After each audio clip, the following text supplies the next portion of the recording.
Selamat sore Sobat Ekspedisi Kang Otek. Pada kesempatan kali ini kita ditemani oleh seorang narasumber yang bernama Mas Agus. Mas Agus ini asli Jawa Tengah, Sobat. Bahasanya Mas Agus pernah melakukan ritual mencari tuyul. Kita sambut narasumber kita. Assalamualaikum Mas Agus. Waalaikumsalam Pak Deng. Gimana kabarnya Mas? Alhamdulillah baik. Dari Jawa Tengah ke Banyuwangi ini naik apa Mas? Naik bis Pak Deng. Naik bis? Iya, naik bis. Berapa jam sampai sini? Sekitar 1 hari 1 malam ya Pak Deng. 1 hari 1 malam ya? Tapi lancar aja di jalan? Alhamdulillah lancar. Alhamdulillah.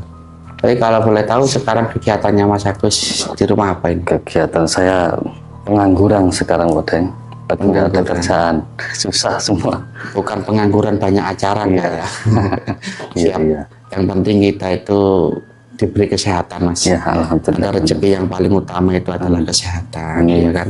Kalau rezeki untuk harta apa duniawi ini masih kita bisa ceker, pasti bisa mencari. Yang penting badan keluarga ini semua diparingi sehat. Amin. Siap. Katanya Mas Agus ini pernah melakukan ritual mencari tuyul lah ya.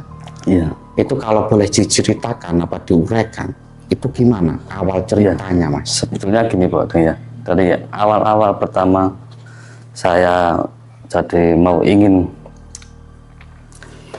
mencari tuyul.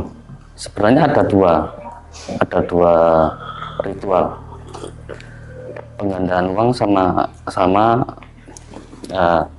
mencari tuyul lah Pak Deng. Dari pertama saya melakukan ritual itu saya melakukan ritual penggandaan uang dulu. Menggandakan uang ya? Iya.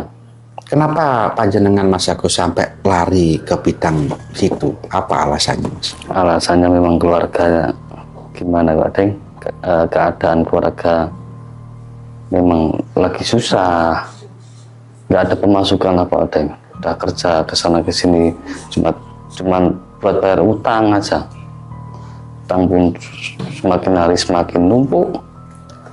Jadi gimana ya Pak Deng, kalau saya tiba-tiba punya pemikiran mau menjalankan ritual uang penggandaan itu. Gimana waktu menggandakan uang itu? Dulu di daerah, boleh disebut Pak, daerah Pekalongan dulu. Pekalongan ya? Iya. Persisnya itu sudah agak lama Pak Deng. Jadi alamat lengkapnya itu udah nggak inget lagi. Itu gimana ceritanya itu Mas? Dulu saya dibawa sama teman, ada penggandaan uang itu ritual dengan menemui Dewi Lancar.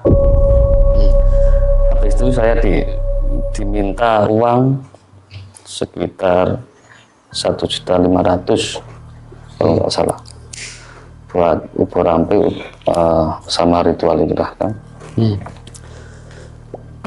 Setelah lain hari, selama proses itu 2 hari di pantai itu dua malam. Di pantai mana itu Mas? Sudah lupa kan saya. Selama 2 malam itu tidak ada sama sekali, tidak ada pergerakan hal gaib, tidak ada. Malam apa 2 siang sama malam ritualnya? 2 malam. 2 hari 2 malam? Iya. Apa 2 malam aja? 2 hari 2 malam. Di pinggir pantai itu 2 hari 2 malam? 2 hari 2 malam. Nggak makan? Nggak makan loh Deng. Nah habis itu kata juru kunci, bisa cair uangnya tapi diritualkan di rumah. Terus saya jalankan ritual di rumah, beli lagi syarat-syarat itu, ritual lagi di rumah itu sekitar jam 2 malam.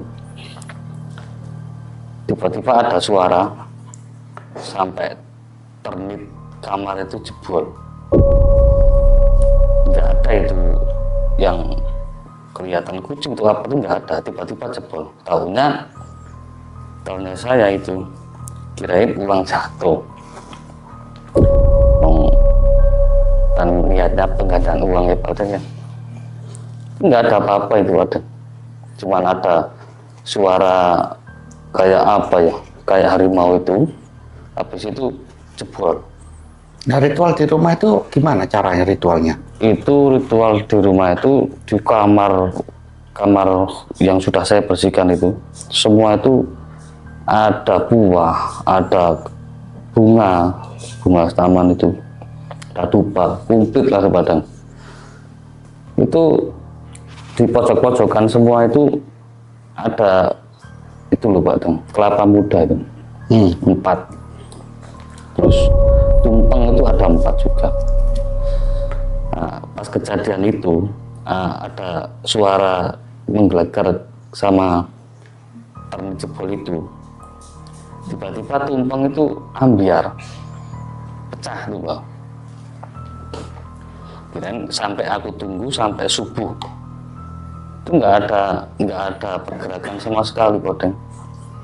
Di ibaratnya yang agak serem itu memang suara macan sama jebol Itu di kamar rumah panjenengan sendiri ya? Iya. Nah, terus selang itu saya cari teman lagi. Ada teman yang ngasih kabar, ngasih info, katanya di pantai selatan ada pesugihan mencari duyul, Pak Deng. Ya itu gak dilanjut awal itu, menggandakan uang itu. Nggak dilanjut, Pak Deng. Itu Tapi kejadian itu nggak dilanjut. nggak dilanjut, soalnya sudah saya jumpai lagi Pak Kuncan itu udah hilang Pak Deng. Loh, kuncinya kok hilang? Nggak tahu, rumahnya pun kosong. Kalau ngontrak dia di situ? Nggak tahu juga ya Pak Deng ya, dia kosong rumahnya. Saya dengan teman saya itu kesana itu udah kosong, jadi mau minta kelanjutannya itu gimana, nggak ada kabar sama sekali. Nah terus Gini loh Mas, maksud saya itu kan agak bingung. Namanya menggandakan uang ini ada uang satu ya, dijadikan 5, namanya menggandakan. Lah panjangan tadi kan cerita, saya pakai mahar, kan mahar ya, mahar itu berarti untuk beli sesaji kan gitu. Ya untuk yang digandakan itu mana?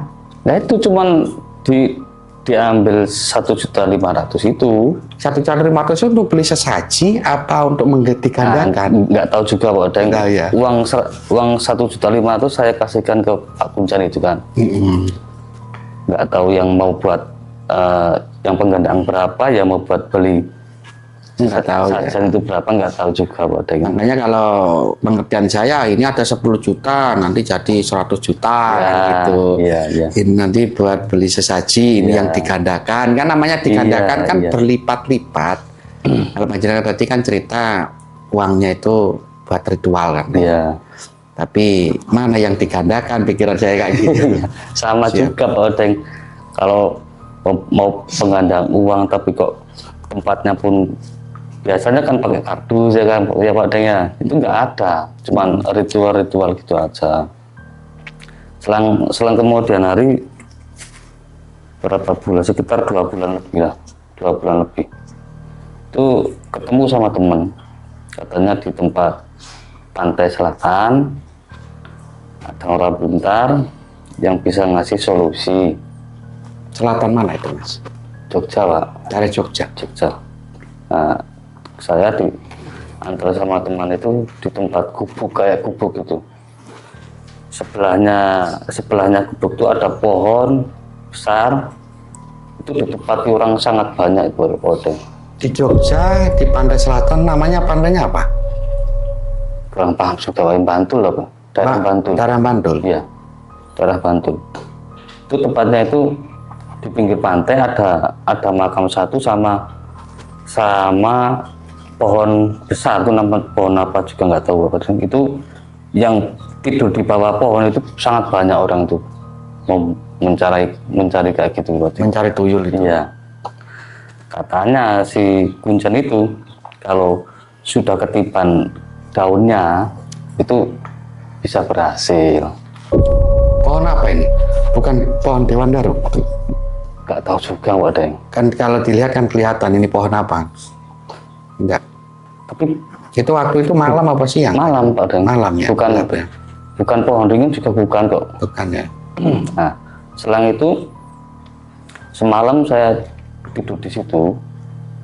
Paginya saya dipanggil sama Pak Kuncen itu. Dikasih kendi.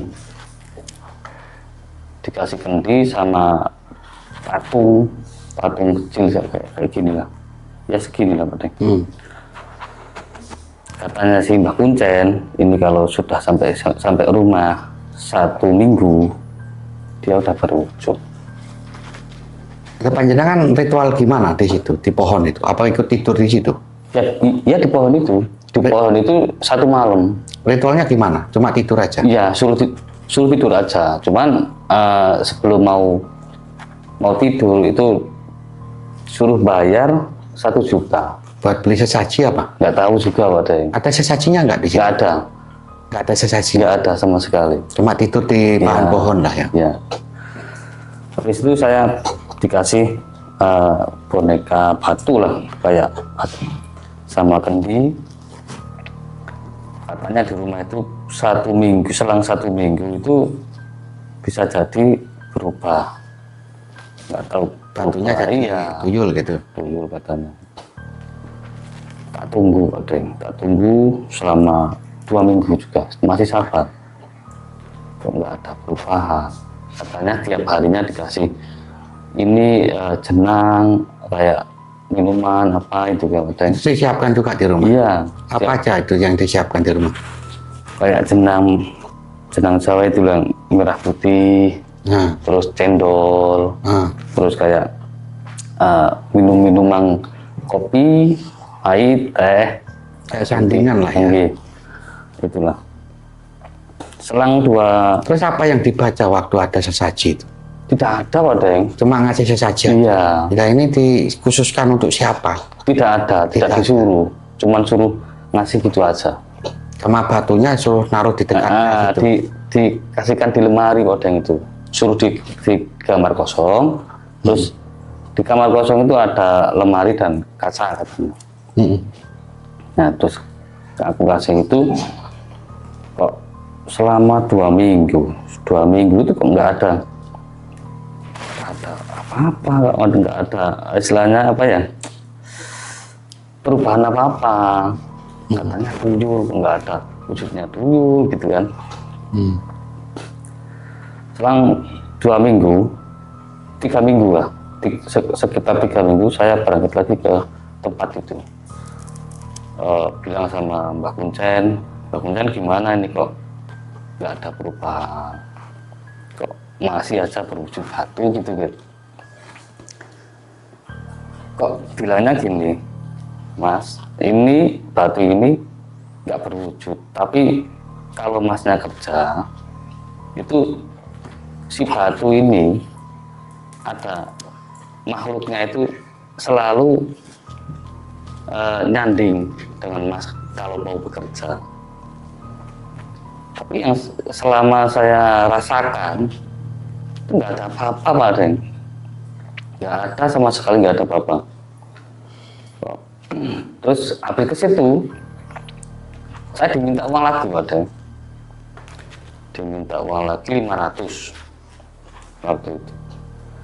500 katanya buat menyempurnakan si batu itu. Dah sampai sana saya malam, pagi saya pulang. Pagi saya pulang itu batu itu masih di rumah, ya masih kayak gitu aja, nggak ada perubahan sama sekali. Sampai 3 kali Pak Deng, yang 3 kali ke sana lagi diminta 500 lagi, sama. Jadi nggak ada hasilnya Pak. Jalur ibadah saya mencari kayak gitu, rezeki yang lewat gaib lah, yang dibilang orang-orang itu. Serasa kok saya kok dibohongi terus, nggak ada yang valid lah. Ini orang bener-bener susah Pak Deng, buat makan aja, mohon maaf, mau buat makan aja, sampai anak itu mau buat sekolah itu Pak Deng, nggak ada beneran. Makanya saya bisa punya niat atau tekad lah, gimana caranya bisa membahagiakan anak, istri, dan orang tua. Jadi gini loh Mas, yang sepanjang ceritakan itu untuk menggandakan uang itu sejatinya di alam manusia itu apa ada manusia bisa menggandakan uang? Nggak ada. Mas. Ya, sehingga, Kalau kita pakai akal waras ya nggak mungkin toh. ya nggak mungkin. Kalau ganda berarti nomor sarinya sama. Kalau nomor sarinya sama ya berarti palsu kan gitu. Ya, ya. Jadi tangkap polisi juga kan Ya. gitu. Namanya 1 jadi 5 apa 1 jadi 2 kan nomor sarinya Ya, sama. ya, ya. Berarti ganda ya, itu kan ya bahaya juga. Sadar bisa malsu itu kan ya, Ya. kena undang-undang juga kan. Makanya di Indonesia ini nggak ada manusia yang bisa menggandakan uang, nggak ada.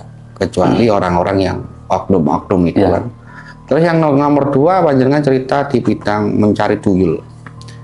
Mencari tuyul itu sejatinya itu adalah senyawa Mas, senyawa. Kalau cerita batu itu memang benar, memang nggak gitu wujudnya. Tapi nanti diupacarakan apa dibuat apa namanya ya. Kita harus memilih batu itu. Batu itu nggak 1 2 Mas, ratusan. Iya. Kayak stadion sepak bola itu, tapi di dalam ruangan kamar nanti kita suruh memilih. Memilih itu nanti itu ya julung-julungan, jodoh-jodohan. Gitu. Habis kita memilih adalah kita cocok dengan batu ini ya kecil, bentuknya ya batu kayak batu kali, Oh.